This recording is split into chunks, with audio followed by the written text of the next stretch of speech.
Maksudnya masih boleh apply untuk TVET perdana jugalah kan, walaupun kita dah bayar yuran RM300 dan tak jadi ke TVET itu. Okey, bagi menjawab persoalan ini, mungkin video ini panjang, tolong save video ini, kongsikan video ini kepada kawan-kawan anda yang mungkin dapat juga panggilan temuduga untuk masuk program TVET, kena bayar deposit RM300 dan sebagainya.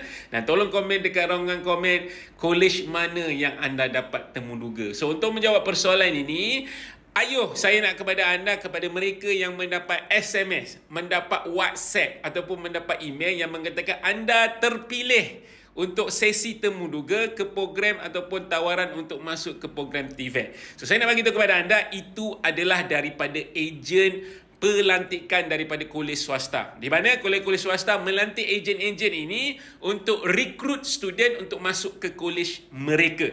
Dengan cara adalah mereka kumpulkan semua pelajar, mereka bagi taklimat kepada semua pelajar berkaitan dengan program apa yang sesuai, peluang pekerjaan yang macam mana, kolej mana dan sebagainya. Dan sekiranya anda berminat dan anda nak milih program tersebut, anda perlu bayar yuran pendaftaran. Yuran pendaftaran ada banyak jenis. Ada yang kena bayar 300, ada yang kena bayar 500, ada yang kena bayar 1,500. So untuk maklumat anda, itu adalah kolej swasta. Sekarang ini kerajaan telah mewujudkan satu platform namanya UP_TVET. Berbeza dengan sesi tadi itu adalah daripada ejen dan ada juga daripada kolej swasta. Ada kolej swasta dekat Malaysia ni dia buat sendiri. Dia buat sesi taklimat dan temuduga sendiri, di mana anda sendiri mendaftar kalau dia buat iklan. So itu adalah anda sendiri yang intention anda nak join program tersebut. Itu tak ada masalah. Tapi kalau anda tiba-tiba dia mohon mana-mana program, tiba-tiba dapat SMS, dapat WhatsApp, dapat email yang mengatakan anda terpilih dan sebagainya, yang itu adalah daripada ejen. Tetapi kalau anda sekarang ni tuan-puan, kerajaan dah mewujudkan satu platform namanya UP_TVET. Dekat UP_TVET, anda boleh mohon program-program TVET. Anda sendiri tentukan program mana yang sesuai dengan diri anda. Untuk institusi latihan kemahiran awam, anda kena tunggu intake Julai 2026, di mana permohonan akan buka dalam bulan Mac atau April untuk anda mohon.